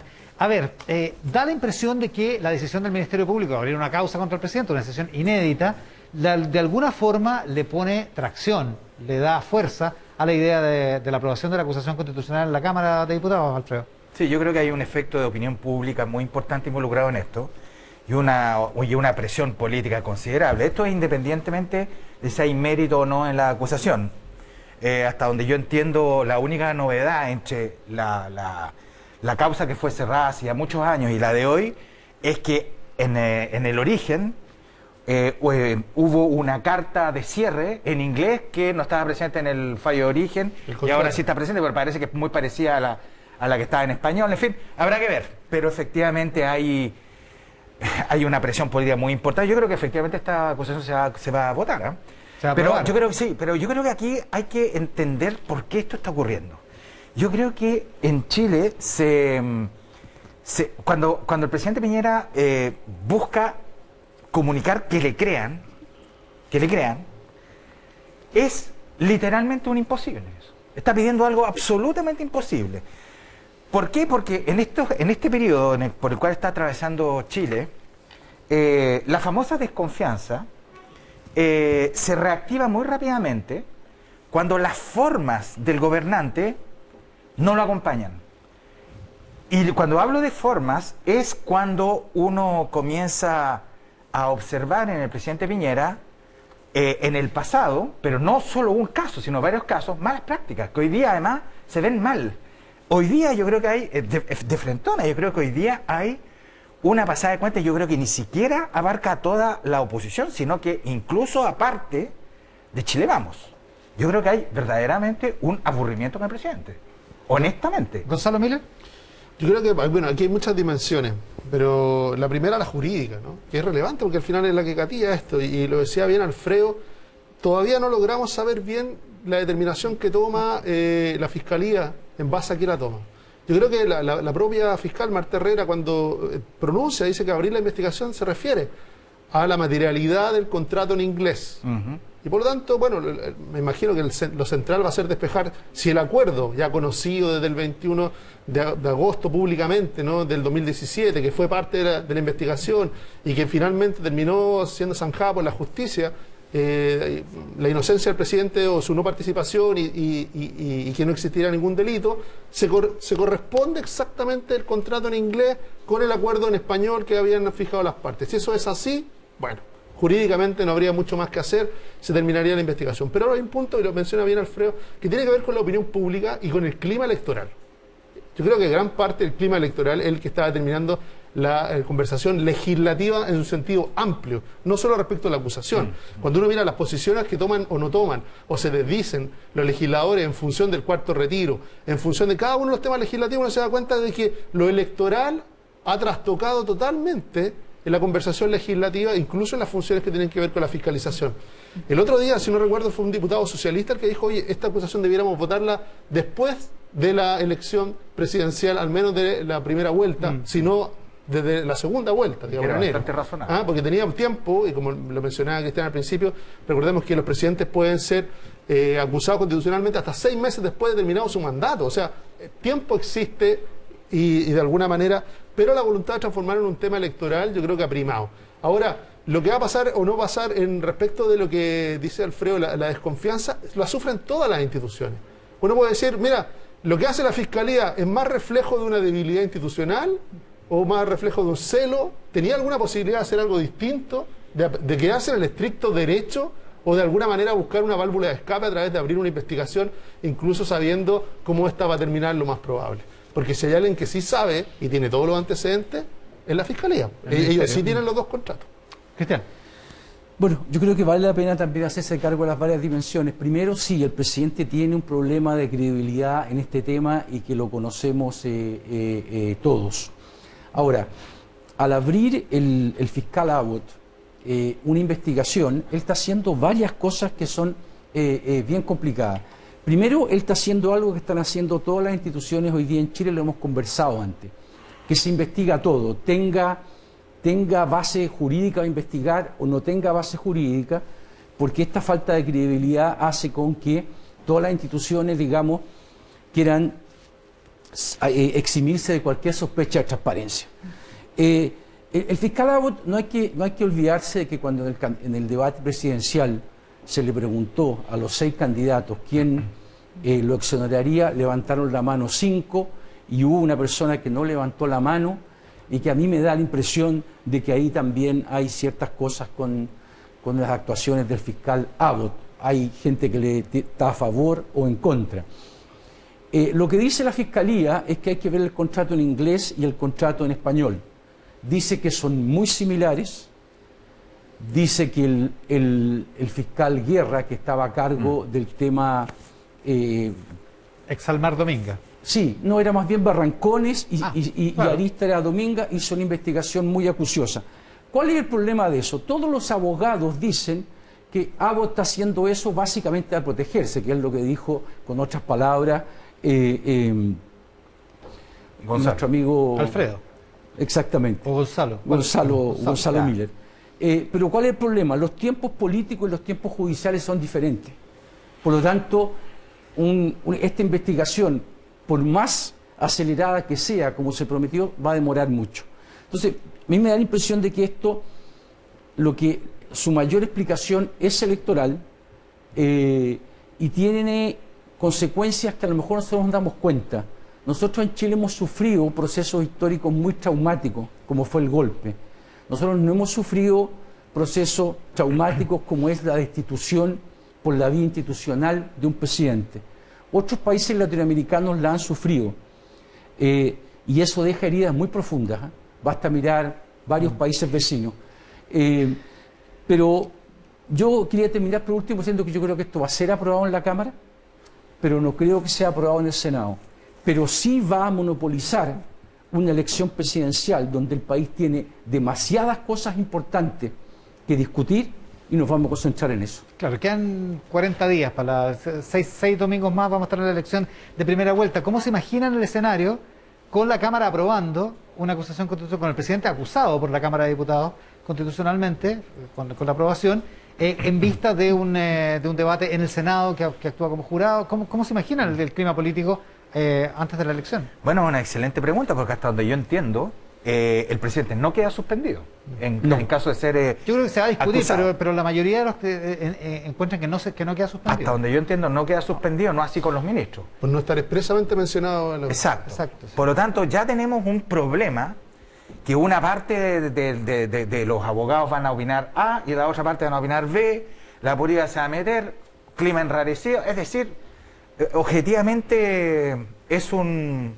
muy mal trance ese, que además coincide con una primera vuelta que va a tener características bien dramáticas porque muy inéditas.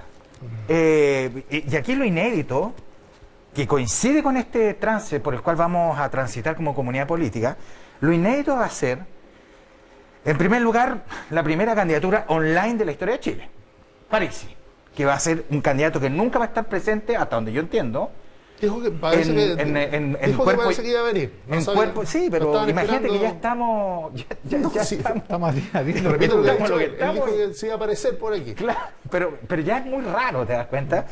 No, pero lo otro inédito es cómo se están perfilando dos candidaturas de derecha con potencia electoral relativamente equivalente, lo cual le incorpora una dimensión de fractura muy importante a la derecha chilena, en una coyuntura en donde el presidente fue acusado. ¿Y quién es el presidente?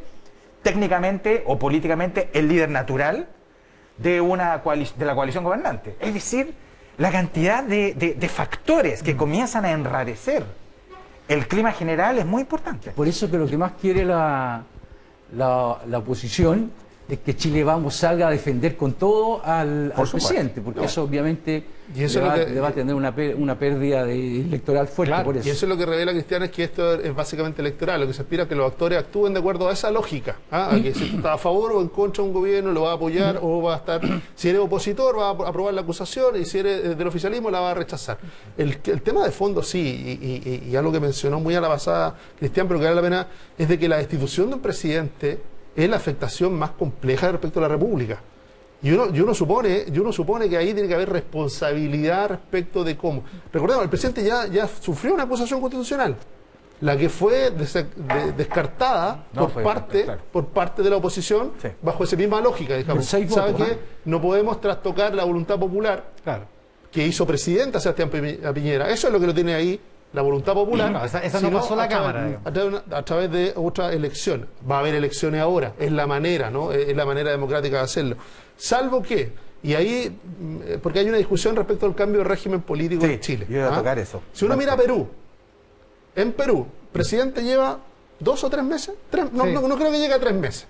Le votaron, ya el Congreso, un Congreso que es absolutamente contrario, ni siquiera digo políticamente contrario, porque hay un mix ahí, muchos grupos pequeños, pero contrario a él, ya le votó todo el gabinete. Todo el gabinete, y le advirtió que en la próxima vez van a ir por él. El mandato anterior, Perú, bajo esa misma lógica, escándalos y otras cosas, tuvo 4 presidentes. Kuczynski fue destituido. 4 presidentes, pero claro, Kuczynski fue destituido, que era el que había ganado la elección, el que tenía el mandato popular, pero después fueron destituidos los reemplazantes. Por causas económicas. Por eso lo que digo es que se termina instalando una lógica donde la voluntad popular, quien elige al presidente, no es el pueblo, sino que termina siendo el Congreso. El Congreso se tenía transformando en un poder, en un suprapoder por sobre el Ejecutivo. Lo que estamos viendo en la conversación chilena es que se ha discutido mucho el excesivo poder del Ejecutivo frente al Congreso. Bueno, esta es una línea donde solo por argumentos políticos, no jurídicos, que es lo que se sostiene, se puede llegar a destituir a un presidente. Fíjate, si me permite, una cosita antes que nos vayamos al corte, que tiene que ver con el cambio de régimen político que mencionaba Gonzalo. Esto es un gran tema, porque esto va a ser tema de discusión constituyente. Fíjate que ya sea porque vamos a terminar en un presidencialismo atenuado, o en una forma semipresidencial de régimen, o derechamente, que fue la fórmula que abrió Jaime Baza, y que yo concuerdo plenamente con él además, o una fórmula parlamentaria, pero si tuviésemos un jefe de Estado en un presidencialismo atenuado o en un semipresidencialismo, yo hasta hace un par de años atrás yo era bien favorable a una Cámara única. Pero fíjense que mirando este tipo de situaciones yo me comienzo a convencer de lo relevante, claro, Perú tiene Cámara única, de lo relevante que es tener bicameralismo, porque te permite corregir eventualmente en una Cámara moderadora, que sería la Cámara alta, un eventual desmadre que se haya podido producir en la primera oportunidad, que es en la oportunidad de la acusación. Por eso es que el impeachment norteamericano, que es lo que está presente en Chile con la Constitución Constitucional, en Brasil, en donde ya fue destituida Dilma Rousseff, en Perú, es decir, el impeachment está instalado en América Latina, pero la gracia del impeachment, salvo en Perú, porque es Cámara única, es que se juegan 2 cámaras. Claro. Alfredo Ñuñán, Gonzalo Miller y Cristian Bofill conversan de actualidad y política esta mañana acá en Mesa Central. Pasado este mediodía hacemos un panel con Alfredo Ñuñán, Gonzalo Miller y Cristian Bofill. Cristian, ¿qué es lo más importante que va a pasar en estos siguientes días? Yo creo que sin duda lo que va a pasar mañana, que es el nuevo debate. Si hay algo que ha mostrado esta elección, para sorpresa de muchos, me incluyo, es la importancia que han tenido los debates. Uno históricamente mira los debates y en realidad nunca movían mucho la aguja. Aquí han habido 2 debates que la han movido y mucho. El segundo debate entre Boric y Jadwe, en el cual fue decisivo para la victoria de Boric, y el primer debate de los candidatos presidenciales, donde Kast empezó a consolidarse por sobre Sichel, y tengo entendido que la encuesta UDD de hoy día muestra que Kast está por encima de Sichel. Yo creo que lo que viene mañana es bastante importante. Boric es el que menos va a arriesgar, pero yo creo que tanto para Sichel como para Proboste, mañana es una oportunidad que es bien importante, digamos, puede ser una de sus últimas oportunidades para remontar. Alfredo Ñuñán. Mira, siguiendo con la reflexión que está haciendo Cristian, que comparto, fíjate que aquí están pasando en la política chilena dos cosas desde hace ya un buen tiempo. En primer lugar, efectivamente, la importancia creciente de los debates, en forma más que en contenido. El desplante, el despliegue escénico, cosas de ese tipo. Y los efectos que tienen en el electorado. Por supuesto, claro. Con los efectos que eso tiene en los electorados. Yo creo que vamos a ir crecientemente a debates presidenciales, en donde desde las formas que ya están instaladas, se van a empezar a abordar ahora temas gruesos, importantes, digamos. Eso es lo primero. Importancia creciente de los debates. Pero hay otro dato que se viene incubando desde hace ya un buen tiempo y que eclosionó en las elecciones de mayo. La importancia decreciente del dinero en las campañas. Eso es bien importante porque es un factor profundamente democratizador.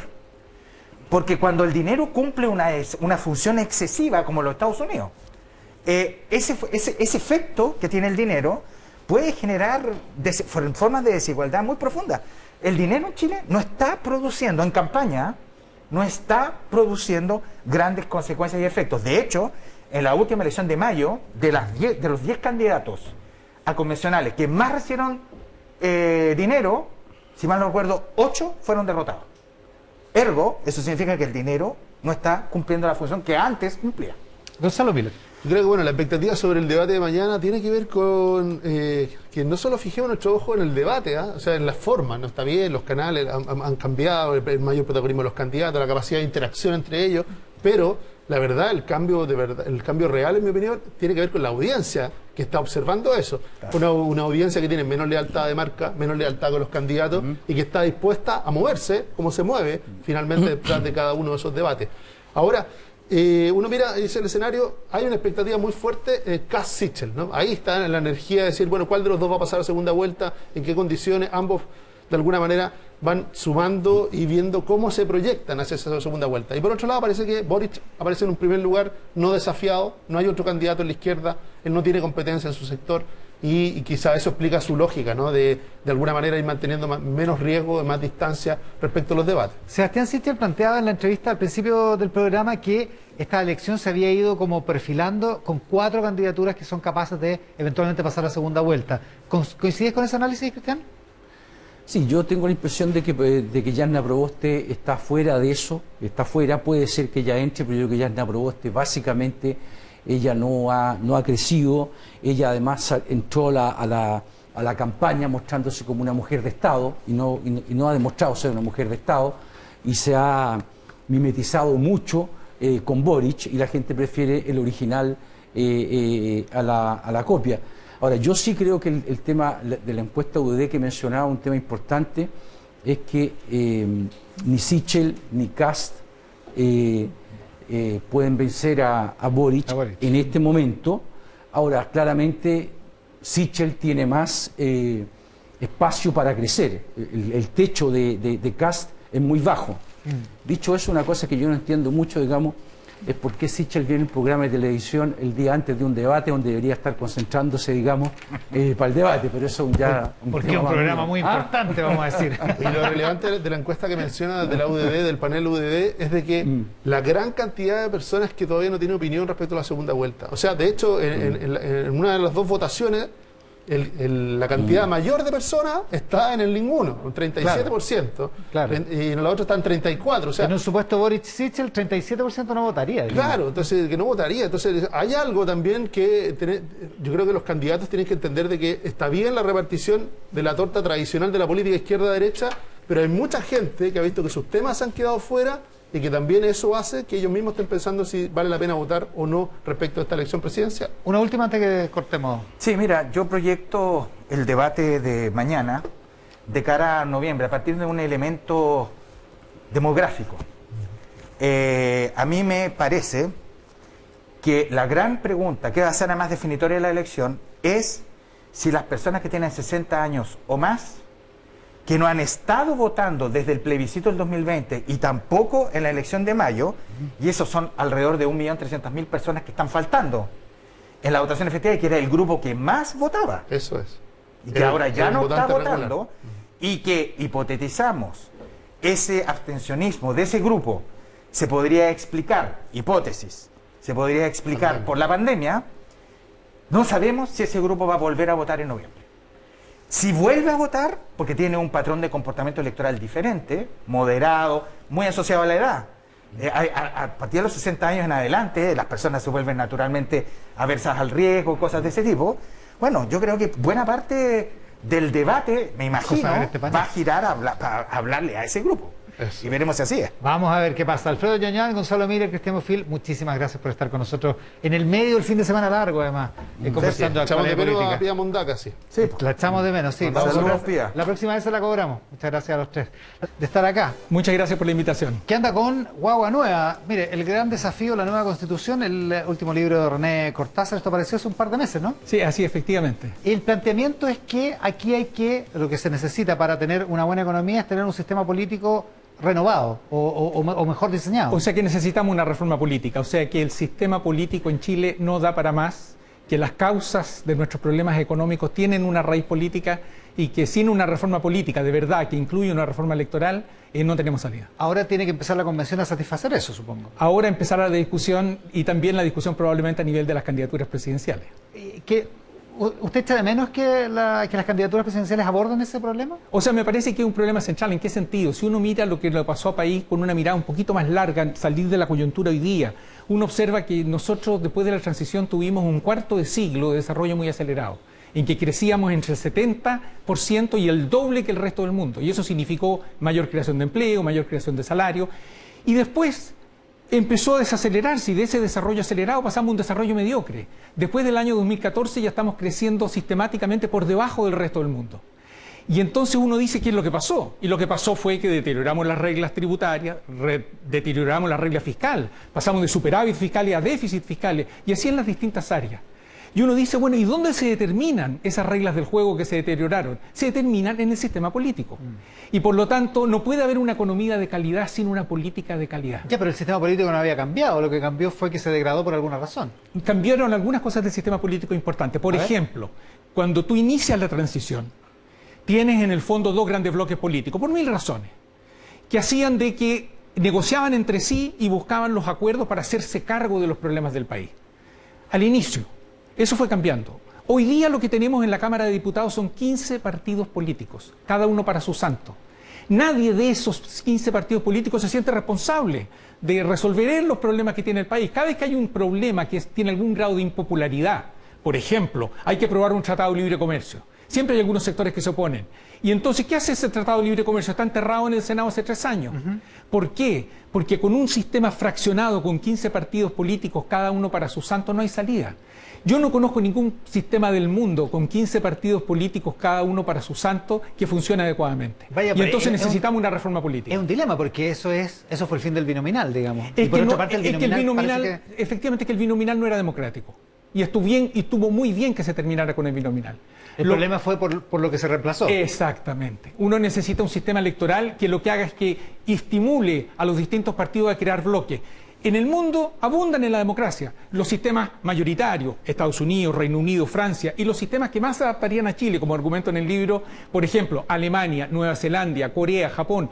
Todos esos sistemas lo que hacen es que terminan con esta atomización de 15 partidos políticos y los inducen a crear grandes bloques. Y cuando tú creas esos grandes bloques, ellos están en condiciones de cuidar el interés común. Aquí no hay nadie a cargo. Sebastián Sichel decía en una entrevista al principio del programa de hoy que la elección del 21 de noviembre y la segunda vuelta es una de las más importantes de este siglo porque es una definición entre sistemas políticos. ¿Está de acuerdo? Yo creo que es una definición importante, pero más importante probablemente va a ser la de la Convención Constituyente, porque probablemente en la Convención Constituyente se van a discutir los sistemas políticos como tales. Es muy fácil y muy probable que se discutan los sistemas de gobierno, los sistemas electorales, y aquí va a ser central la posición que se tome. Porque es lo que va a determinar qué tipo de sociedad y qué tipo de sistema económico tenemos. Y una pregunta tan simple como la siguiente: ¿vamos a tener un sistema político gobernable o no gobernable? Porque podemos elegir presidentes, unos mejores y otros peores. Pero mientras tengamos 15 partidos políticos, cada uno para su santo, hay unas cosas que sí sabemos. No sabemos quién va a ganar, pero hay una cosa que sí sabemos, que no va a poder gobernar bien. Con este sistema no va a poder gobernar bien. Y por lo tanto, lo que hay que hacer es corregir este problema de fondo. Y ese problema de fondo se llama reforma política. Así las cosas, ¿importa lo que proponen los candidatos en esta elección? Mucho, porque por supuesto que hace una diferencia porque el gobierno tiene un poder. El gobierno tiene un poder para influir y tiene un poder, por lo tanto, para determinar esas reglas y, por lo tanto, va a ser influyente sin duda. ¿Y cuál candidato lo representa usted? Yo soy, desde hace 50 años, militante de la democracia cristiana, así que usted adivine. ¿Y sigue disciplinado? No, yo 50 años de disciplina. ¿Y el programa económico de Yasna Proboste lo representa? O sea, en lo fundamental, sí. Uno nunca con 200 páginas de programa, Iván, puede estar de acuerdo con todas. Tendría que ser una persona realmente muy disciplinada, pero sí, yo creo que hay un aspecto que a mí me parece esencial, que cualquier cosa que se haga en los programas tiene que responder a una inquietud dominante hoy día en Chile. ¿Cuál es esa inquietud? La frustración de la gente y el malestar profundo de la gente. ¿Por qué existe esa frustración y este malestar? Porque las personas no tienen acceso a los empleos que requieren un salario adecuado, porque las personas no tienen acceso a una salud adecuada, porque hay un problema con las pensiones, porque hay un problema con la delincuencia, porque hay un problema con el narcotráfico. Uno recorre las comunas de la región metropolitana y repetidamente dicen, en mi barrio es Año Nuevo toda la semana. Por los fuegos artificiales. ¿Por qué los fuegos artificiales? ¿Y qué son los fuegos artificiales? Narcotraficantes que tiran fuegos artificiales de sus casas y nadie va a verlos. Entonces, cualquier programa que requiera para un candidato presidencial requiere responder una pregunta, a mí me parece esencial.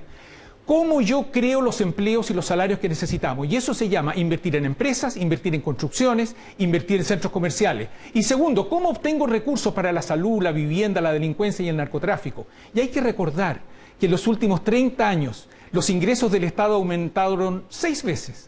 Más del 80% del aumento vino del crecimiento, solo un 20% de las reformas tributarias. Entonces está bien hablar de las reformas tributarias, son muy importantes, pero el 80% viene del crecimiento. Para ambos problemas, tú necesitas reactivar la inversión y el desarrollo. Y ese es el primer criterio que uno tiene que tener, me parece a mí, con los programas. Preguntar, ¿este programa que me están ofreciendo va a permitir que ese joven de Pudahuel o ese joven de Maipú encuentre un trabajo a un salario aceptable o no? ¿Va a permitir que se recauden los fondos para la salud o la educación o no? Y usted ha sido crítico del programa de Boric. La pregunta es, ¿cuán distinto es el de Yasna Proboste realmente? Es muy diferente. Yo creo que el programa de Boric efectivamente lo que hace en vez de incentivar la inversión, la ahuyenta. Y porque tiene medidas muy precisas que ha planteado el programa que ahuyentan la inversión. Le doy un ejemplo. Hoy día en Chile nosotros tenemos impuestos a las empresas que son un 20% superiores al promedio de los países desarrollados. O sea, le decimos, vengan a Chile, que somos un país no desarrollado y por lo tanto no funcionamos tan bien como los países desarrollados, pero además le vamos a cobrar un impuesto 20% más alto. Cuando el país creció rápido, lo que decíamos por lo menos era, venga a Chile, que no somos un país desarrollado, pero le vamos a cobrar algo menos de impuestos que lo que paga en su país. Bueno, ¿qué propone Boric el programa en esta materia? Propone subir los impuestos humanos a los inversionistas, con un impuesto patrimonial, con impuestos sectoriales. Veamos un segundo tema, el de los tratados de libre comercio.